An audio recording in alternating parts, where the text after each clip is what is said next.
राम पधारे, सबका कल्याण हुआ। आइए अब राम प्राकट्य उत्सव पर सीधा पूज्य खेड़ी घाट वाले छोटे सरकार जी का आशीर्वाद लेकर के और इस सत्र का आनंद और बढ़ाते हैं। भगवान का प्रकट होना, प्रभु का प्रकट होना हमारे जीवन में एक दिव्यता का विषय हो सकता है।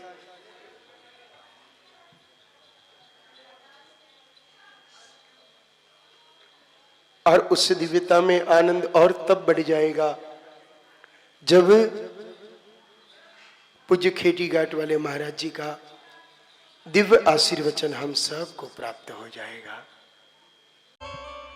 इस मंगल गायन के साथ ही अब पूज्य छोटे सरकार जी की मंगलवाणी से प्रभु के प्राकट्य अवसर पर और चांद लग जाएंगे। सरकार से आग्रह कि हम सबको मार्गदर्शन करें। पूज्य श्री पटमेड़ा महाराज जी एवं हमारे पूज्य आचार्य जी प्रकाशानंद जी महाराज जी और जितने आचार्य हैं उन सभी आचार्यों को वंदन करते हुए यथायोग नमन और यथायोग उनको साधुवाद करते हुए और आप सभी जितने प्रेमी बैठे हैं, सभी गौ भगत और सभी गौ माता के प्रेमी, सभी गौ माताओं के अपन सब गौ माता के बाल गोपाल हैं, सभी बाल गोपालों को हमारी तरफ से वंदन और जय गौ माता, जय गोपाल भक्त वसल प्रभु दीन दया। आज भगवान राम का प्रकट हुआ है। ऐसी कृपा से भगवान राम का प्रकट की कहानी महाराज जी ने आज जो सुनाई है, उसी कहानी के मूल पुरुष राजा दिलीप एक बार भगवान इंद्र के साथ राक्षस का वध कर कर लौट रहे थे। जब वो पृथ्वी लोक पे लौट रहे थे, रास्ते में उनको कामधेनु गौ माता मिली। कामधेनु गौ माता, लेकिन वो विजय की उसमें या किसी भी वजह से उनने जो है गौ माता को प्रणाम नहीं किया। कामधेनु गौ माता उनको मिली, उसके बाद भी उन्होंने उनको प्रणाम नहीं किया, आदर नहीं किया। गौ माता को प्रणाम नहीं करने से गौ माता के मन में जो रुष्टा हुई, उसके बाद उनकी पत्नी सुरक्षा और वो सब बहुत प्रयास करते रहे कि उनके संतान हो। काफ़ी यज्ञ और काफ़ी कुछ आध्यात्मिक और व्यवहारिक रूप से सभी प्रयास के बाद जब उनको संतान नहीं हुई, तो उन्होंने अपने गुरु वशिष्ठ के पास गए, उनसे कहा कि हमें संतान नहीं होने का क्या कारण है। उन्होंने कहा तुम्हारे संतान नहीं होने का जो कारण है, तुमने गौ माता का अपराध किया है, गौ माता का अपमान किया है। कामधेनु आपको मिली और कामधेनु ने आप सामने आके दर्शन दिए, लेकिन तुमने प्रणाम नहीं किया, उनका अपमान किया है। इसी कारण से तुम वंशहीन हो, इसीलिए तुम्हारा वंश नहीं बढ़ रहा है। उन्होंने उपाय पूछा। राजा दिलीप ने जब उपाय पूछा तो ऋषिगण ने उनसे कहा कि इसका उपाय यही है कि हमारी जो कामधेनु की पुत्री नंदिनी है, उस नंदिनी का आप सेवा करो, गौ की सेवा करो। हमारे भटमेड़ा धाम में भी जो गौ माता नंदिनी की समाधि है, वहाँ नंदी गौ माता ही पहली गौ माता हुई है। तो नंदिनी गौ माता की जब उन्होंने सेवा का आदेश दिया गुरु जी ने, दोनों पति पत्नी राजा दिलीप और उनकी पत्नी महारानी दोनों जो हैं उनकी सेवा करने लगे। और इतनी सेवा करने लगे कि सेवा में उनका मन में और सब राजभात जो भी राज शक्ति थी वो सब विस्मित हो गई। और इस तरह सेवा करने जिस तरह से ग्वाल सेवा करते हैं आप लोग, यहाँ के ग्वाल भी जितनी सेवा करते हैं तन मन से अपनी सेवा में लीन हो गए। उनकी पत्नी भी उन गौ माता की सेवा करती, वो भी सेवा करते, और सेवा करते करते गऊ चराने के लिए दिलीप जाते थे। महाराज दिलीप जो है गऊ चराने के लिए जाते थे, और उनकी जो महारानी थी वो गौ माता के लिए सानी बनाना और गौशाला की सेवा करती रहती थी। एक दिन राजा दिलीप गौ माता को चराने के लिए गए थे, तो नंदिनी गौ माता को चरा रहे थे और गौ माता ही थी, लेकिन नंदिनी गौ माता को एक दिन शेर ने झपट लिया। एक शेर ने आके जैसी उसको झपटा, शेर के झपटने से शेर के पंजे में गौ माता आ गई। ऐसा देख के राजा दिलीप ने एकदम से अपना तरकश निकाला, तीर कमान निकाल के उसको शेर को मारने के लिए कोशिश, लेकिन जैसे ही मारने के लिए उन्होंने तरकश निकाला वैसे ही उनके हाथ स्थिर हो गए। ऐसा हुआ जैसे उनके अंग जो है किसी तरह से काम नहीं कर रहे हों, और उनके शरीर निढाल हो गया। शरीर निढाल होने से उनका शरीर जब नहीं चला तो उनको लगा कि भाई मैं अब क्या करूं, तो उन्होंने मन ही मन प्रार्थना करी। देखिए किस तरह से राजा ने प्रार्थना करी, महाराज दिलीप ने प्रार्थना करी कि हे सिंह, यदि तुम गौ माता को छोड़ दो लेकिन इसके बदले मुझे खा लो, मेरे शरीर को मैं आपके सामने प्रस्तुत करता हूं, आप गौ माता को छोड़ दीजिए और मेरा भक्षण कर लीजिए। इसी बात पर जो है गौ माता प्रसन्न हो गई और एकदम से सिंह अदृश्य हो गए। सिंह अदृश्य होने के बाद गौ माता ने उनको कहा कि राजन, तुम्हारी गौ माता दोनों की जो गौ सेवा है उस गौ सेवा से मैं प्रसन्न हूं, तुम वर मांग सकते हो। जैसा नंदी गौ माता ने वर के लिए उनसे कहा, तो उनके मन में जो भाव था जिसलिए वो गऊ की सेवा कर रहे थे कि हमारा वंश चले, वंश चलने के लिए उनके मन में मन ही मन उन्होंने प्रार्थना करी गौ माता से। गौ माता समझ गई। गौ माता ने उनसे कहा, अच्छा तुम जो है हमारे बछड़े का बचा हुआ जो दूध और अग्निहोत्र का दूध जो बचा हुआ है वो आप पी लो, यही आपको फलीभूत होकर आपका वंश चलाएगा। और उसके बाद महाराज ने वैसा ही किया। दिलीप राजा ने गौ माताओं का बछड़े का बचा हुआ दूध और अग्निहोत्र से बचा हुआ जो दूध था पात्र में उसको स्वयं पिया, महारानी को पिलाया। उसके बाद ही उसी कृपा से, गौ माता की कृपा से दिलीप का वंश के रूप में, रघुवंश के रूप में पुत्र हुए। उसी रघुवंश में भगवान राम पधारे। तो इसी तरह से इस पूरे कुल में महाराज दिलीप से लेके भगवान राम ने सबने गौ माता की सेवा करी है। आप हम सब भी गौ माता की जो सेवा है वो यदि पूर्ण रूप से करेंगे तो किसी तरह से आपके वंश को कोई रोक नहीं सकता है। जितने भी लोग चाहते हैं कि क्यों घर गृहस्थ में सबसे बड़ा यही सुख होता है कि हमारा वंश चले। आप सभी गृहस्थ लोग जो हैं उनके मन में यही आता है कि भाई हमारा वंश जरूर चलना चाहिए, भले ही पुत्री हो पुत्र हो, कैसा भी हो, काला हो गोरा हो, लेकिन वंश चलना चाहिए। तो इसी वंश चलने के लिए यदि भगवान रघुकुल में, रघुकुल जैसे, और गौ माता ने कहा कि तुम्हें ऐसा पुत्र प्राप्त होगा जिससे तुम्हारा वंश रघुकुल कहलाएगा, उसी रघुकुल में भगवान राम आज प्रकट हुए हैं। इसलिए हमें यह प्रसंग याद आया।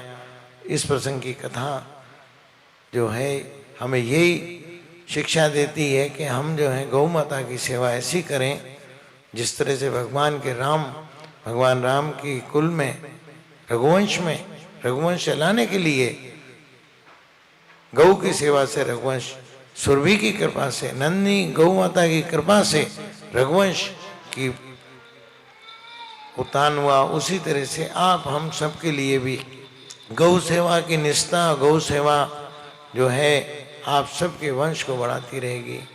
और उनकी गौ माता की कृपा से ही धनदान के भंडार जो हैं सब दूर भरे हुए हैं।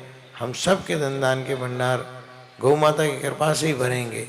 इसीलिए गौ सेवा, निष्ठा और गौ के लिए जो भाव है वो हमारे पूज्य पटवेड़ा महाराज ने जिस तरह से जागृत किया है उसकी कोई भी हम उपेक्षा नहीं कर सकते हैं, ना उसके लिए कोई ऐसी कर सकते हैं कि जिससे अद्भुत रूप से जो है गौ माता का सेवा और गौ माता की रक्षा जिस तरह से भगवान कृष्ण के सामने गौ माताओं की रक्षा, गौ माता का आनंद, गौ महर्षि की वृद्धि हो रही थी, उसी तरह से वापस जो है पटवेड़ा महाराज, श्री राजेंद्र जी महाराज जी, इनकी पटवेड़ा गौशाला जड़खड़ गौधाम की सेवा और उससे हमारे पूरे हिंदुस्तान में जो गौ सेवा का प्रकट हुआ है वो जरूर भगवान गुरु महाराज की दया से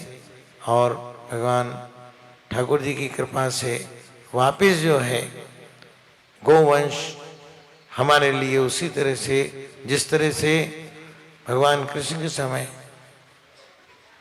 द्वापर और त्रेता में जिस तरह से गौवंश था उसी तरह से अभी, क्योंकि इस कलयुग में भी 200 साल का सतयुग है।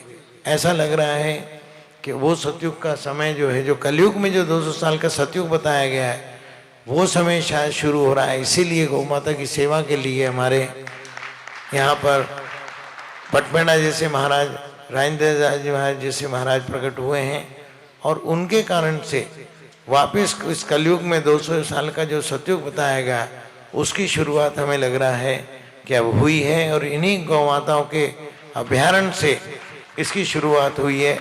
ऐसा हमारे मन की ये बात है, आगे तो ठाकुर जी भगवान जाने।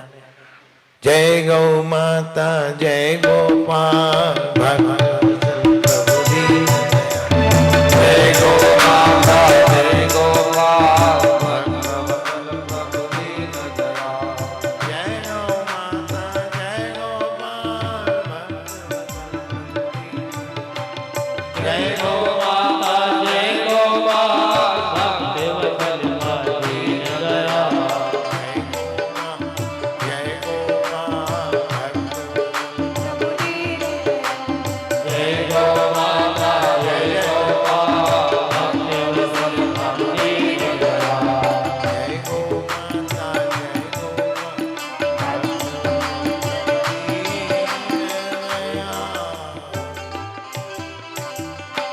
इसी तरह से हमारे पूज्य श्री केशवानंद जी महाराज, बड़े दादाजी महाराज, उनकी भी एक प्रसंग है